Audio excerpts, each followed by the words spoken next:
नौ से लोग ठक ठक ठक ठक करते जाते हैं। Good morning everyone. मैं डॉक्टर सुधा मित्तल। बच्चों, अपन ने पिछले वीडियो में अध्ययन किया था समन्वय की आवश्यकता, महत्व और समन्वय के सिद्धांतों के बारे में।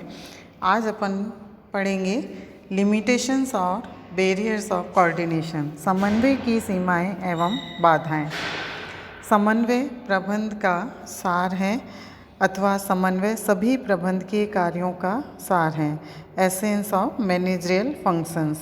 क्योंकि प्रबंध के कार्य नियोजन, संगठन, निर्देशन, अभिप्रेरण एवं नियंत्रण आदि को प्रभावी बनाने में समन्वय की भूमिका महत्वपूर्ण होती है।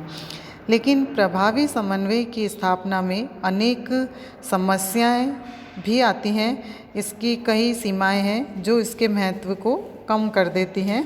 अतः प्रबंध को चाहिए कि इसकी प्रणाली में सुधार करे, यानी इसके जो प्रोसेस हैं उसको और इम्प्रूव किया जाना चाहिए। समन्वय की सीमाएं या इसकी बाधाएं या इसकी जो प्रॉब्लम्स हैं वो हम कुछ बिंदुओं में स्पष्ट कर सकते हैं। जैसे वैयक्तिक हित, पर्सनल इंटरेस्ट।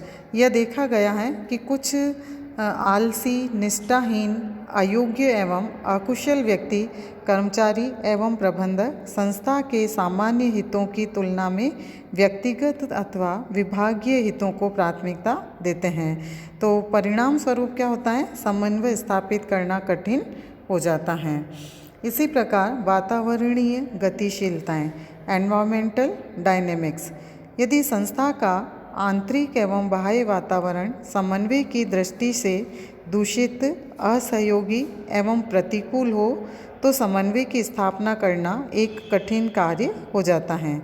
इसके अतिरिक्त कई घटक आर्थिक, सामाजिक, राजनीतिक एवं तकनीकी आदि नियंत्रण के परे होने के कारण भी समन्वय प्रक्रिया में अवरोध उत्पन्न हो जाते हैं। नेक्स्ट, सीमित योग्यताएं, लिमिटेड एबिलिटीज। संस्था के प्रत्यक्ष संपर्क अधिकारी या समन्वयकर्ताओं एवं अधीनस्थों की सीमित योग्यताएं भी समन्वय स्थापित करने में बाधा डालते हैं। इसके अतिरिक्त सभी प्रबंधकों में समान स्तरीय निर्देशन एवं संप्रेषण कुशलता एवं योग्यताएं नहीं होती हैं और न ही सभी कर्मचारियों में उनको समझाने की समान स्तरीय योग्यताएं होती हैं। तो ऐसी स्थिति में भी कोऑर्डिनेशन बनाना असंभव सा हो जाता है। फोर्थ है दलबंदी। संस्था में कार्य कर रहे प्रबंधकों एवं कर्मचारियों में विद्यमान जाति, धर्म, भाषा, प्रांत, विचार और क्षेत्रीयता आदि में भिन्नताएं होती हैं। अतः उनमें दलबंदी या गुटबंदी पनपने लगती हैं, जिससे समन्वय करना कठिन हो जाता है। इसी तरह से दूषित प्रवृत्तियाँ, कुछ इस प्रकार की टेंडेंसीज होती हैं जो समन्वय की प्रकृति यानी सहयोग व्यवस्था है, लेकिन प्रबंधकों में, कर्मचारियों में प्राय परस्पर सहयोग न करने की प्रवृत्ति, स्वार्थ, चापलूसी, संकीर्ण दृष्टिकोण आदि होने के कारण टीम भावना पर बुरा प्रभाव पड़ता है। और इसके परिणाम क्या होते हैं? समन्वय के मार्ग में ये सारी मुख्य बाधाएं आती हैं। गतिशील एवं अनिश्चित मानवीय व्यवहार, dynamic and uncertain human behaviour.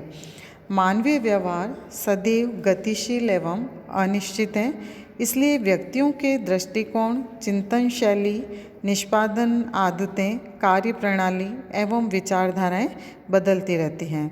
इन सबके परिणाम स्वरूप प्रबंधक को कर्मचारियों के व्यवहार को न केवल समझने में कठिनाई होती है, अपितु समन्वित करने में भी कठिनाई आती हैं।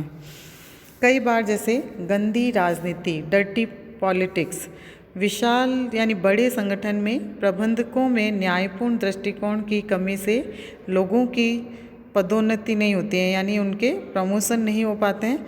तो कर्मचारियों में चापलूसी की प्रवृत्ति विकसित होने के कारण टीम स्पिरिट यानी टीम भावना में प्रतिकूल प्रभाव पड़ता है और इन परिस्थितियों के परिणाम स्वरूप समन्वय यानी सामंजस्य की स्थापना कागज़ों तक ही सीमित रह जाती है।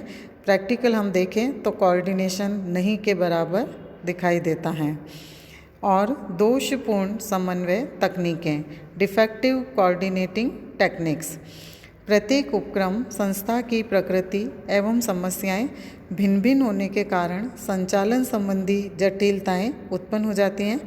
ऐसी दशा में समन्वय की तकनीकों का प्रयोग करने में अनेक कमियां रह जाती हैं और इसलिए समन्वय अनुकूल परिणाम नहीं दे पाता है। तो ये विभिन्न प्रकार की अपन ने ऐसी बाधाएं या समस्याएं हैं जो एक प्रबंधक को सामंजस्य स्थापित करने में कई सारी प्रॉब्लम्स क्रिएट करती हैं और इसके कारण एक उपक्रम के अंतर्गत समन्वय स्थापित करना संभव नहीं हो पाता है। धन्यवाद।